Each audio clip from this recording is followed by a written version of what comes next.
In the vast and unforgiving expanse of the Arctic tundra, where the horizon stretches endlessly beneath a pale sun and the wind carves ghostly patterns into the snow, survival is a brutal contest of speed, power, and endurance. Amidst this desolate landscape, two creatures of the north sometimes cross paths: the polar bear, the undisputed apex predator of the Arctic, and the caribou, a fleet-footed wanderer adapted to the harshest cold. Though vastly different in size and strategy, a confrontation between these two titans transforms the frozen plain into a deadly arena. When hunger drives the polar bear inland, away from the ice and seals that are its preferred prey, it may set its gaze upon a herd of caribou moving cautiously across the snow. In this savage test of endurance and strength, the question looms large and unrelenting: can the sheer power and lethal claws of a polar bear outmatch the speed and stamina of a caribou fleeing for its life? The polar bear, or Ursus maritimus, is the largest land carnivore on Earth, with adult males weighing between 900 to 1.500 pounds and standing nearly 10 feet tall when rearing on their hind legs. Built for raw power and endurance, polar bears possess a thick layer of blubber beneath their dense fur, serving both as insulation against the Arctic cold and as a form of natural armor against bites and slashes. Their forelimbs are immense, ending in paws equipped with 3-inch claws, curved and sharp, designed to grip slippery ice and tear through flesh with terrifying efficiency.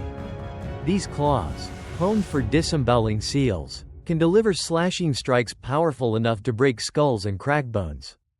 The polar bear's bite force, estimated at around 1.200 pounds per square inch (psi), is powerful enough to crush the skull of a seal or splinter the thick bones of walruses. This bite, combined with a bone-crushing grip, allows polar bears to dispatch prey swiftly. Despite their size, polar bears are surprisingly agile, capable of sprinting at speeds of up to 25 miles per hour for short bursts on land. In the water, they are even more formidable, able to swim for days and cover up to 60 miles without rest. However, this power comes at a cost. Polar bears are built for ambush and short, explosive charges rather than prolonged chases. Their strategy is straightforward: strike fast, strike hard, and end the fight quickly. The polar bear's hunting tactics are dictated by its need to conserve energy in a landscape where food is scarce. Typically, the bear stalks seals by waiting near breathing holes in the ice or ambushing them as they rest. But during the summer months, as sea ice recedes and seals become scarce, polar bears are sometimes forced inland. Here, away from their element, they turn to less conventional prey: musk oxen, birds, and occasionally, caribou. These hunts are far riskier. A failed ambush can leave a polar bear wounded, bleeding valuable energy in a wasteland where every calorie is precious. In stark contrast stands the caribou, or Ranger for Tarandus, a master of endurance and speed. Adult caribou weigh between 200 to 400 pounds. With powerful legs built for long-distance travel, they are capable of running at speeds of up to 50 miles per hour for short sprints, with a steady pace of 15 to 20 miles per hour maintained for hours if necessary. Their cloven hooves, wide and splayed, act like natural snowshoes, allowing them to move swiftly across snow and tundra without sinking. These hooves also double as formidable weapons, capable of striking with bone-cracking force when cornered. The caribou's primary defense, however, is not to fight but to flee. With large lungs and an efficient cardiovascular system, caribou can outlast most predators in a chase, relying on sheer endurance to escape. Their herding instinct further complicates things for a predator, moving in large numbers. Caribou create a dizzying sea of antlers and hooves, making it difficult for a hunter to single out a target without risking injury. A stampede of caribou can turn the snow into a deadly river of hooves and antlers, trampling anything in its path. Imagine a desolate stretch of tundra, snow falling in thick, silent curtains, the wind slicing like a knife. A herd of caribou, antlers dark against the white, moves cautiously through the open plain, eyes bright and alert, their breath steams in heavy clouds, hooves crunching the snow. From a distant ridge, hidden in the shadow of an ice-crusted boulder, a polar bear watches. Its eyes are black and unblinking, nostrils flaring with the scent of warm blood and musk. Weeks without a successful hunt have driven it to desperation. And the sight of so much meat moving across the snow sets its muscles twitching beneath thick fur. The bear's tactic is not to rush blindly at the herd, for even a starving polar bear knows the risk of being impaled on a rack of antlers or crushed beneath a stampede of hooves.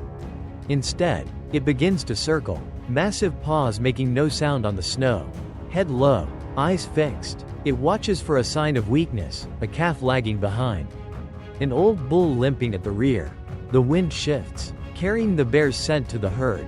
The caribou freeze, head snapping up, ears swiveling. The lead bull, antlers sweeping wide, snorts and stamps, eyes dark with alarm. The charge comes suddenly, explosive and brutal. The polar bear lunges forward, claws digging deep into the snow, muscles bunching beneath its fur, jaws wide and slavering. The herd bolts as one, snow spraying in plumes, hooves pounding in a thunderous drumbeat. A calf, barely a yearling, stumbles in the churned snow, eyes rolling with terror. The bear sees the stumble and veers, claws slicing down to rake open the flank, blood steaming crimson against the white. But the caribou, even bleeding and terrified, is built for this flight. It surges forward, hooves flashing, eyes fixed on the herd ahead. The polar bear, massive paws churning, gains ground slowly, breath rasping in clouds. The gap closes, claws reaching, jaws snapping. The caribou veers suddenly, hooves striking out, and the bear's jaws close on empty air, snow spraying as it stumbles. This brutal dance of death, a chase across the snow, tests endurance as much as strength. The polar bear, built for short ambushes, begins to flag, breath heaving, blood streaking white fur. The caribou, blood dribbling dark from its flank, legs trembling but unbroken, gains ground inch by inch. If the chase drags on, the caribou's endurance may outlast the bear's strength, turning the hunter into the hunted.